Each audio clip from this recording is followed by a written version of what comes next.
अस्सलाम वालेकुम। उम्मीद करता हूँ कि दोस्तों आप सब खैरियत से होंगे।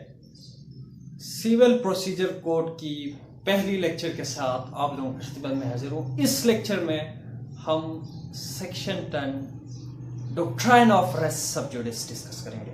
उम्मीद करता हूँ अगर आप इस लेक्चर को कंप्लीटली देखते हैं तो आप लोगों को नई चीज़ें, बुनियादी चीज़ें और आपकी concept rule of res sub जुडिस पर कंप्लीटली क्लियर होगा।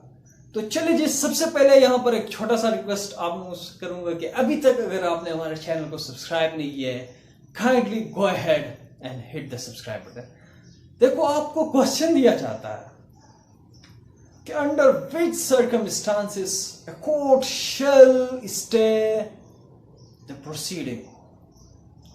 कौन सी ऐसी सर्कमस्टांसेस हैं जहां पे कोर्ट शैल स्टे की बात की गई है। मैंडेटरी प्रोविजन यहां पे है कि भाई सिविल प्रोसीजर कोड के अंदर कहां पे बताया गया है कि भाई कि एक कोर्ट किसी भी मामले को शैल स्टे करे, उसकी प्रोसीडिंग को स्टे करे, शैल।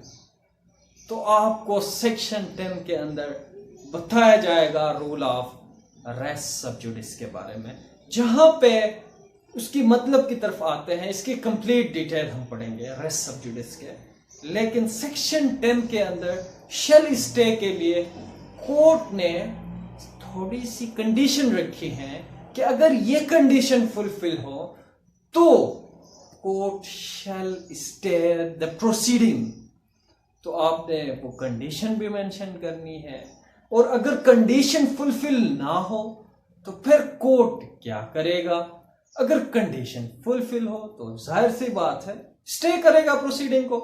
तो चलिए जी, सबसे पहले सेक्शन 10 में हमें प्रिंसिपल ऑफ रेस सब जुडिस के बारे में बताया गया है। सबसे पहले हम इसकी मीनिंग को पढ़ेंगे, इसके बाद इसकी ऑब्जेक्ट को पढ़ेंगे, उसके बाद इसकी स्कोप को पढ़ेंगे, इसके बाद इसकी नेचर को पढ़ेंगे। सेक्शन 10 के स्कोप को पढ़ेंगे, इसकी मीनिंग को पढ़ेंगे रेस सब जुडिस के, और यहां पे इसकी मैंडेटरी कब है स्टे करना और कब मैंडेटरी नहीं है। तो चले जी, सबसे पहले रेस सब जुडिस का मतलब है इट मींस अंडर कंसिडरेशन।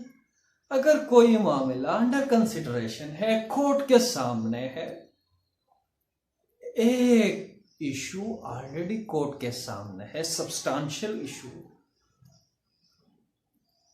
वो अंडर कंसिडरेशन है कोर्ट के सामने, अंडर एडजुडिकेशन है ऑलरेडी। तो इस सूरत हाल में अगर आप उसी मामले को वही पार्टीज उसी कोर्ट में या किसी और कोर्ट में विद इन पाकिस्तान अगर उठाते हैं, लेके जाते हैं, तो उस सूरत हाल में जो कंडीशन यहां पे दी गए हैं अगर वो फुलफिल हो तो कोर्ट क्या करेगा, mandatory provision under section 10 apply करेगा और कहेगा कि भाई ये मामला ऑलरेडी रेस सब जुडिस है, ये मामला ऑलरेडी अंडर कंसिडरेशन है, कि भाई हम इसको इस तरह स्टे करते हैं क्योंकि ये मामला ऑलरेडी कंसिडरेशन है। देखो, इसकी बुनियादी ऑब्जेक्ट क्या है। Trial of two parallel litigation in respect of the same के cause of action. Same cause of action है, बिटवीन द सेम पार्टीज है, on the same subject matter है, पर ये इनवैलिड है अंडर सेक्शन 10। अगर एक ही मामला है, बिटवीन सेम पार्टीज है, सब्जेक्ट मैटर सेम है, तो अंडर सेक्शन 10 कह रहा है कि भाई ये इनवैलिड है, उसी मामले को आप दोबारा किसी कोर्ट में लेके नहीं जा सकते, या उसी कोर्ट में on the same subject matter by the same parties कोई नई सूट इंस्टीट्यूट तो कर सकते हैं उसी मामले को लेके, लेकिन वहां उस मामले पर प्रोसीडिंग नहीं होगी। इसकी वजह क्या है, ऑब्जेक्ट क्या है रूल ऑफ रेस सब जुडिस का। इसके बुनियादी ऑब्जेक्ट ये है कि भाई एक मामला ऑलरेडी कोर्ट के सामने पेंडिंग है, पहले उस केस को रिजॉल्व होने दे, उसकी जजमेंट आने दे, उसका जो फैसला है सादिर होने दे। जब वो फैसला आ जाए तो फिर इस मामले को देखा जाएगा। अगर एक मामला ऑलरेडी कोर्ट के सामने अंडर कंसिडरेशन है तो फिर आप उसी मामले को दोबारा ले जाएंगे तो पहले जो कोर्ट के सामने जो प्रोसीडिंग पेंडिंग है, अगर उसका कोई फैसला आता है और यहां से इस सूट को इंस्टीट्यूट करने से कोई फैसला आता है, मुमकिन है दोनों में कोई कंट्रडिक्शन आए। और इस तजाद से बचने के लिए, इस मुश्किल सूरत हाल को क्रिएट होने से रोकने के लिए हमें रूल ऑफ रेस सब जुडिस दिया गया है। देखो ये जर्मन कोर्ट से आया है, जर्मन कोर्ट से आया है और उसके बाद ब्रिटिश कोर्ट के बाद ये पाकिस्तान और इंडिया में आया है। ये रूल इसी तरह जहां जर्मन कोर्ट में ये था वहां से ब्रिटिश कॉमन लॉ में आया, कॉमन लॉ को हमने एडॉप्ट किया।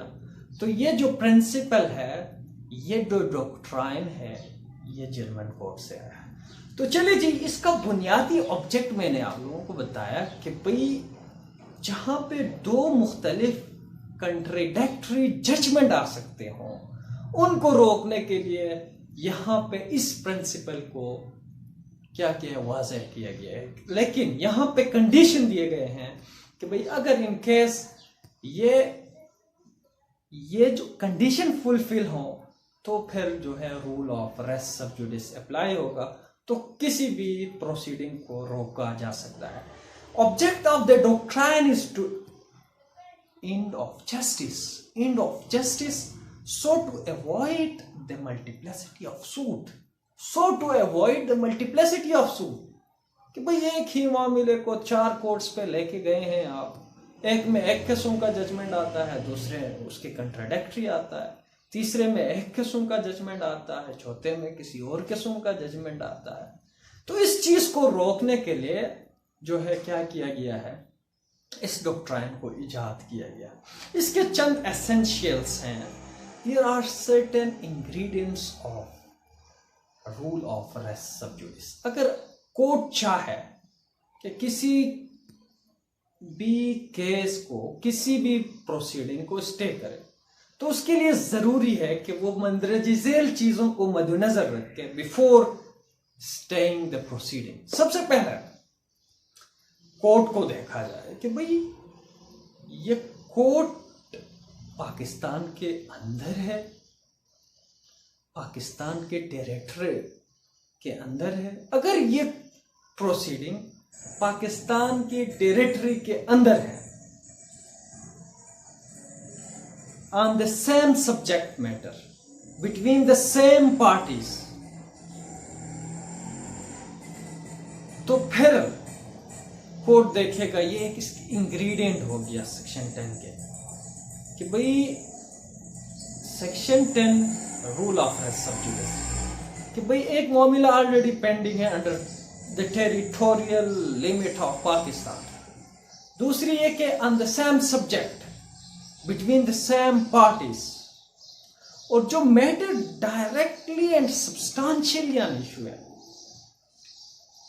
सॉरी जो मैटर है, जो directly and substantially in issue है, जो मैटर ऑलरेडी कोर्ट के सामने अंडर कंसिडरेशन है, उसी मामले को आप दोबारा किसी सूट को इंस्टीट्यूट करके कर रहे हो, तो फिर कोर्ट इसको स्टे करेगा।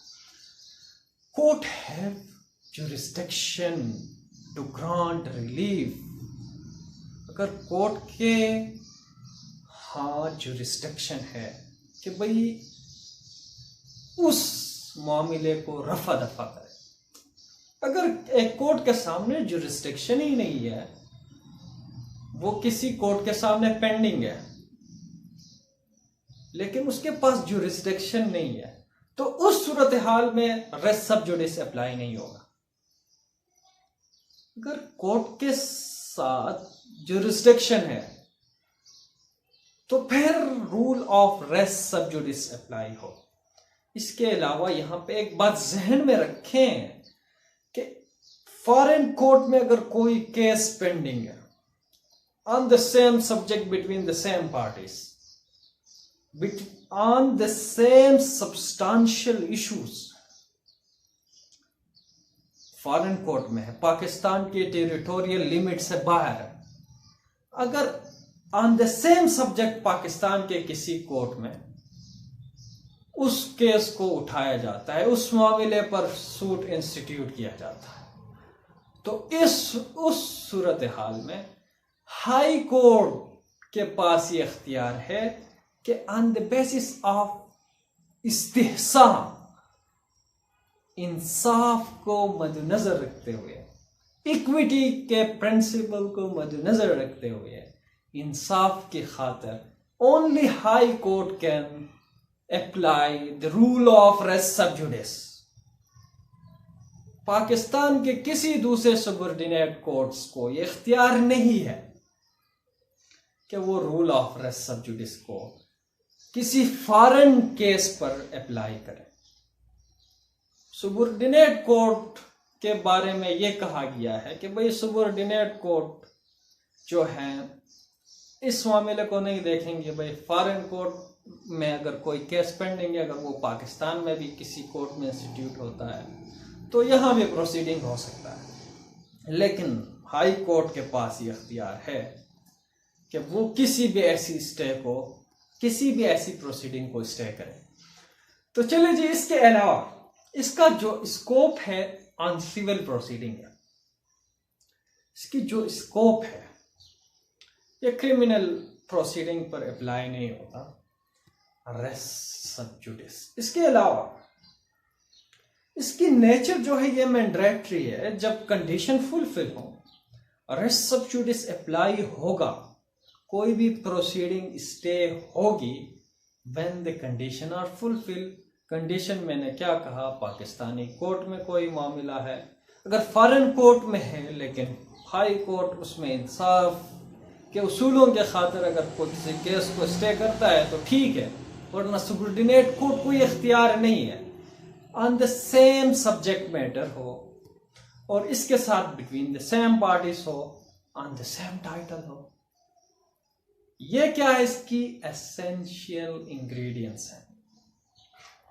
तो जब चलो ये तो हो गया कि रेस सब जुडिस अप्लाई होगा जब कंडीशन फुलफिल हो। In case condition he fulfil नहीं है तो फिर क्या होगा? अगर कंडीशन इनमें से कोई एक फुलफिल नहीं है तो कोर्ट सेक्शन 151 अप्लाई करेगा, जिसमें इनहेरेंट पावर जो है कोर्ट के साथ है, जिसमें किसी स्टे कर सकता है of the suit under section 151, stay कर सकता है उस सूट को। इसके बाद कंसोलिडेट भी कर सकता है कि भाई इन केस कंडीशन कोई फुलफिल नहीं है, जहां पे सब्सटेंशियल इशू जो है पिछले जो पहले केस में थे इनमें से उनमें से थोड़ा फर्क है, पार्टी सेम है,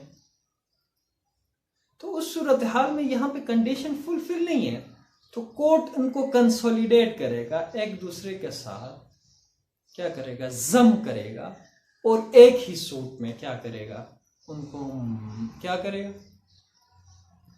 मिला देगा और एक सूट बनाएगा ताकि यार मल्टीप्लेसिटी से रोका जाए। यदि इंसाफ के तौर पर जो है मल्टीप्लेसिटी ऑफ सूट को रोकने के लिए, ऐसे सर्कमस्टांसेस को अवॉइड करने के लिए जो है अंडर सेक्शन 151 या उसको स्टे करेगा फॉर द टाइम बीइंग, या उसको कंसोलिडेट करके एक ही सूट में क्या करेगा, लेके आएगा। इसके अलावा नो एप्लीकेशन, यहां ये बात भी है, देखो एक बात जहन में रखें कि रेस सब जुडिस तमाम कोर्ट्स पर अप्लाई है, चाहे वो आर्बिट्रेशन काउंसिल है, चाहे वो स्पेशल कोर्ट्स हैं, चाहे वो सुप्रीम कोर्ट्स हैं, एपेलेट कोर्ट्स हैं, चाहे वो सुप्रीम कोर्ट है एपेलेट कोर्ट है, हाई कोर्ट है, कोई ट्राइब्यूनल है, कोई स्पेशल कोर्ट है,